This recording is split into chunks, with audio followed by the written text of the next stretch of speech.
Good day students. प्रसार शिक्षा के बारे में हम पहले की क्लासेस में पढ़ चुके हैं। आज हम बताएंगे प्रसार शिक्षा के सिद्धांत। प्रसार शिक्षा होती क्या है? कोई भी जानकारी को विस्तृत रूप से बहुत सारे लोगों तक पहुंचाना प्रसार शिक्षा कहलाता है।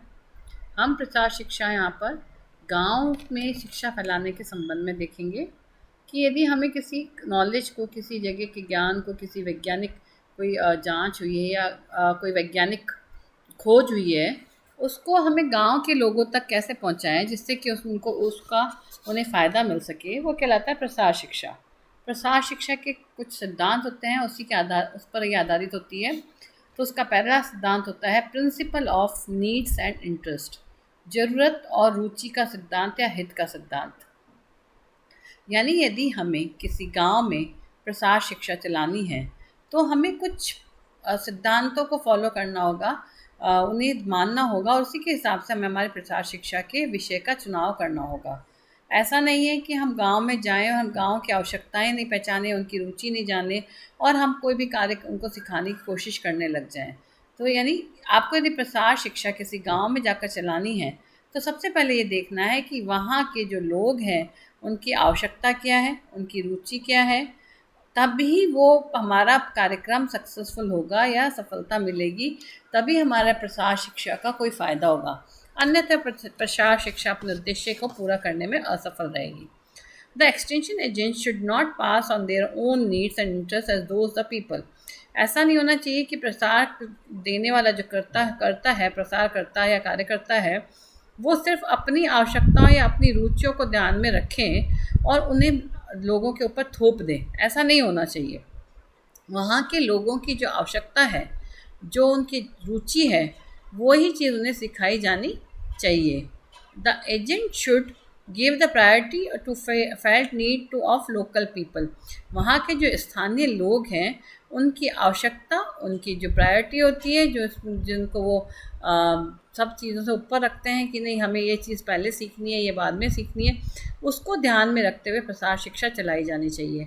तो फर्स्ट प्रिंसिपल है यदि हमें सक्सेसफुल होना है प्रसार शिक्षा में कि स्थानीय लोगों की ज़रूरतों और हितों का ध्यान में रखते हुए प्रसार शिक्षा चलाई जानी चाहिए।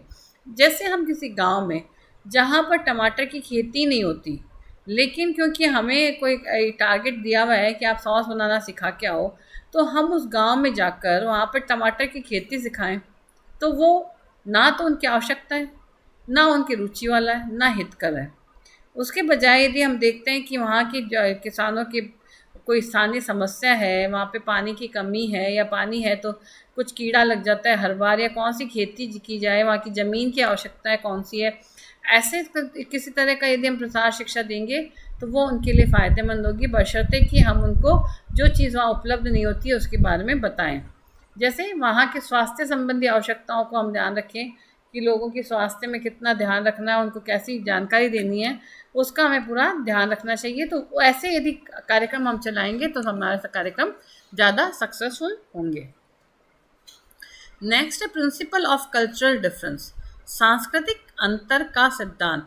This is cultural difference between the extension agent and farmer.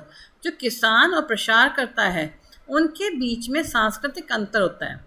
यानी सांस्कृतिक अंतर का मतलब है कि जो शिक्षा देने वाला है या प्रसार शिक्षा कर देने वाला है वो व्यक्ति अलग परिवेश से आया होता है और जो स्थानीय लोग या किसान होता है उनका परिवेश अलग होता है। उनमें आपस में मूल्यों का अंतर होता है, सांस्कृतिक अंतर होता है, उनकी सोच में अंतर होता है। तो और कई बार तो क्या होता है, difference exist between group of farmers also. किसानों के बीच में भी संस्कृति का अंतर होता है। The difference may be in their habits, customs, values, attitudes and ways of life. और ये अंतर किस किस चीज़ में हो सकता है? आदतों में, रीति रिवाजों में, मूल्यों में, उनके सोचने के दृष्टिकोण में और ज़िंदगी जीने के तरीके में अंतर हो सकता है। Extension work to be a successful must carried out in harmony with cultural pattern of the people. Extension जो वर्क है वो प्रसार कार्य जो है वो तभी सक्सेसफुल होगा, सफल माना जाएगा, जब वो वहाँ के जो लोग हैं उनके सांस्कृतिक पैटर्न के आधार पर काम करे या उनके सामंजस्य बिठाने वाला होना चाहिए। अब इसको हम ऐसे एग्जाम्पल से समझ सकते हैं कि हम लोग का कल्चरल डिफरेंस और गांव वालों की सोच और हमारी सोच में अंतर होता है। हम यदि गांव में कुछ सिखाने जा रहे हैं तो हमें अपनी नॉलेज को, ऐसा नहीं कि मैं वहाँ जाके इंग्लिश में बोलना शुरू कर दूँ, इंग्लिश में अपनी बात कहना शुरू कर दूँ, तो वो गांव वालों को समझ में नहीं आएगा। वो कल्चरल डिफरेंस है, वो उस चीज़ को समझ ही नहीं रहे कि हमारी भाषा कौन सी है, उनकी भाषा कौन सी है, उनकी आदतें क्या है, हमारी आदतें क्या है। मैं वहाँ जाके बोलूँ कि आपको ऐसे नहीं करना चाहिए, सुबह उठ के आपको एक्सरसाइज करनी चाहिए, योगा करना चाहिए, तो वो कहेंगे ये हमारे लिए बेवकूफ़ी वाली बात है मैम, हम तो खेतों में इतना काम करते हैं कि हमारी आवश्यकता वैसे ही पूरी हो जाती है। तो हमें ये समझना होगा कि वो किस बैकग्राउंड से आए हुए हैं, और किसानों की खुद की सोच, उनके कार्य, उन मूल्यों में क्या अंतर है। कुछ किसानों के पास अपनी ज़मीन होती है, कुछ कैसी खेती करते हैं, तो उनकी सोच, उनके आवश्यकताओं में अंतर को हमें समझना होगा कि ऐसा नहीं हो कि हम जाके वहाँ पर और बिल्कुल अपनी लैंग्वेज में बोल लें और उनकी भाषा को हम सोचें ही नहीं, उनको परखें नहीं कि उनकी स्थानीय भाषा कौन सी। यदि हम किसानों से हिंदी में बात करते हैं, उनके लेवल पर ज़मीन पर बैठ के या उनकी स्थानीय भाषा में बात करते हैं, तो वो उस बात को ध्यान से सुनेंगे और उसको समझेंगे।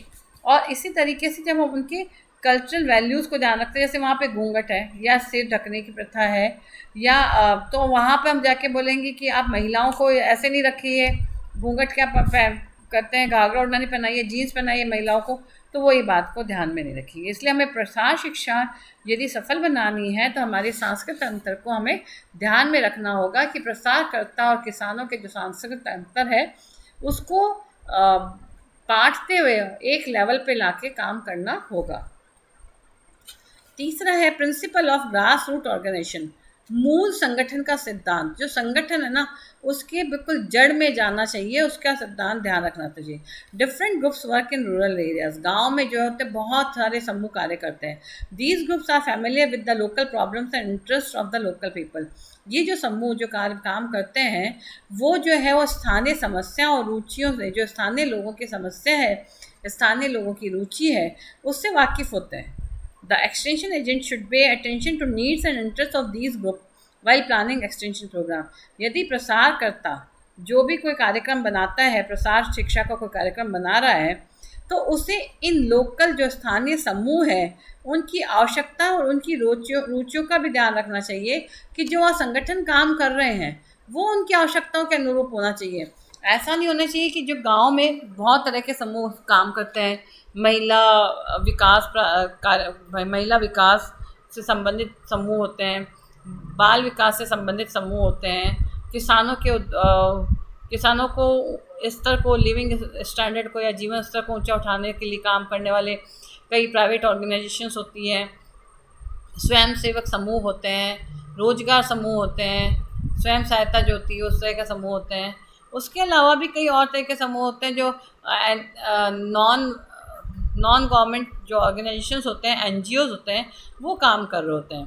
तो यदि एक्सटेंशन वर्कर को चाहता है कि उसका प्रोग्राम जो है वो सक्सेसफुल रहे, तो उसके अपने प्रोग्राम की प्लानिंग को प्रोग्राम की प्लानिंग को करते समय ये ध्यान रखना चाहिए कि हमारा जो प्रोग्राम प्लान है वो इन समूह की आवश्यकताओं या उनकी रुचियों के अनुरूप होना चाहिए।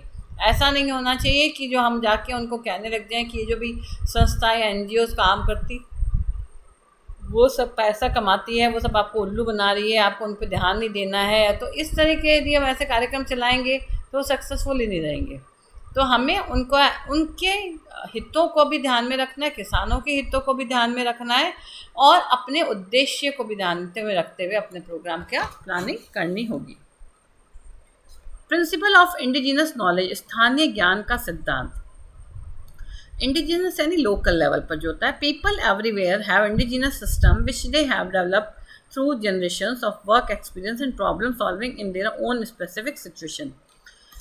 हर जगह जो लोग रहते हैं उनका एक अपना स्थानीय सिस्टम होता है, एक तरीका होता है, पैटर्न होता है, एक प्रक्रिया होती है, जिससे कि वो सालों से अपने कार्य के अनुभवों के द्वारा जनरेशन जो है कई समस्याओं का समाधान अपने लेवल पर, अपनी ही जो सिचुएशंस होती है, स्पेशल विशेष परिस्थितियाँ होती है, उसमें वो कर लेती हैं। तो जो यदि एक्सटेंशन वर्कर है उसको ये पता होना चाहिए कि स्थानीय ज्ञान कितना है, यहाँ के लोग कितना एक्सपीरियंस्ड हैं, या उनको प्रॉब्लम सॉल्विंग उनकी कैसे होती है, या वो कितना अपने काम को खुद सुधार सकते हैं। जैसे कि कोई चीज़ हम यदि गाँव वालों को बताने जाते हैं कि आप ऐसा चीज़ दी, ऐसा चाहिए, तो वो हमसे ज़्यादा ज्ञान वाले होते हैं कि नहीं मैम, इसमें ये चीज़ डालने से ये ख़राब हो जाएगी फसल, आपको इसमें इतना पानी पीना है, इसको इतनी बार पानी देना है, या इसमें ये वाला कीड़ा आज लग जाएगा तो इसमें ये डालना है। ये सब जो चीज़ वहाँ के लोकल लोगों का जो ज्ञान है उसकी हमें पूर्ण जानकारी होनी चाहिए। ऐसा नहीं कि हम वहाँ मान के चलें कि वहाँ का गांव जो किसान है बिल्कुल अनपढ़ है, बिल्कुल उसको कुछ नॉलेज नहीं है, हम जो बोलेंगे वो मान लेगा, ऐसा नहीं है। उन्हें हमें पता होना चाहिए कि उनकी बेसिक नॉलेज कितनी है। Instead of ignoring the traditional system of knowledge as outdated, the extension agent should try to understand them। मतलब ये नहीं मानना चाहिए कि जो किसान बोल रहा है या जो गांव के लोग बोल रहे हैं वो बिल्कुल बेकार बात है। उनकी नॉलेज, उनके ज्ञान का सम्मान करना चाहिए, उनके ज्ञान के बारे में समझना चाहिए, और उसी के सम्मान को रखते हुए आप नई चीज़ें जो उनको बता रहे हैं वो उन्हें उसी तरह से रिकमेंडेशन करनी चाहिए। ऐसा नहीं होना चाहिए कि थोपी जाए, यानी हमें उनके स्थानीय ज्ञान का सम्मान करते हुए उन्हें नई जानकारी देनी चाहिए। जैसे यदि उनको हम कोई जानकारी देना चाहते हैं कि आप घर में कोई चीज़ प्रिजर्व कैसे कर सकते हैं, संरक्षित कैसे कर सकते हैं, तो वो कहेंगे कि भाई हम तो इसको सुखा देते हैं, सुखाने के बाद में हम इसके दाने निकाल लेंगे, उसके बाद ऐसे जो भी वो प्रोसीजर बताएंगे। तो हम ये नहीं कहेंगे आप बिल्कुल ये गलत कर रहे हो, ऐसा नहीं करना है, आपको ऐसा करना है, एक मशीन में डालना, उसमें डिहाइड्रेट करना, उसके बाद करना नहीं। हमें उनके स्थानीय जो अनुभव है, उनकी जो समस्याएं हैं, उनको समझते हुए अपना समाधान देना है या अपना ज्ञान देना है। ऐसा नहीं कि हम उनकी जानकारी को बिल्कुल जीरो मानकर चल रहे हैं कि उन्हें कुछ नहीं आता है और हम जो कहेंगे वही सब कुछ होगा। तो ऐसे जो है हमारी प्रसार शिक्षा का कार्यक्रम सफल नहीं हो सकता। हमारे प्रसार शिक्षा का कार्यक्रम सफल तब हो सकता है जब हम स्थानीय लोगों के ज्ञान को सम्मान दें, उनसे समझें और खुद भी सोचें कि वो जो कह रहे हैं वो कितना तार्किक है, उसको वैज्ञानिक दृष्टिकोण से उन्हें समझाना आना चाहिए। Then principles of learning by doing, ये बहुत इंपॉर्टेंट है। वैसे भी कोई भी तरह की यदि लर्निंग देनी होती है, या सिखाना होता है, या व्यवहार में परिवर्तन लाना होता है, या कोई भी ज्ञान देना होता है, तो यदि वो लर्निंग बाय डूइंग हो, करके सीखने का सिद्धांत हो, तो सफल होगा। तो ये बहुत सिंपल सी चीज़ है कि यदि हमें प्रसार शिक्षा को अच्छा बनाना है तो हमें इस सिद्धांत का ध्यान रखना चाहिए कि प्रसार शिक्षा जो है वो लर्निंग बाय डूइंग के सिद्धांत पर आधारित होनी चाहिए, करके सीखने के सिद्धांत पर आधारित होनी चाहिए। हम नॉर्मल क्लासेस में भी देखते हैं कि हम किसी बच्चे को कहेंगे कि जैसे हम सिंपल बोलते हैं कि पानी को यदि हम नीचे गर्म करेंगे तो उसमें से भाप निकलेगी और उसके ऊपर हम ढक्कन लगा देंगे तो बूंदें आएंगी। अब ये चीज़ हमने सिर्फ उनको बताते हैं, बोलते हैं, तो बच्चा उस चीज़ को इमेजिन नहीं कर सकता है कि ऐसा होता होगा। और यदि हम उसको सामने करके दिखाते हैं कि ऐसा होता है, ये देखो ये बन गई भाप, आप करके देखो।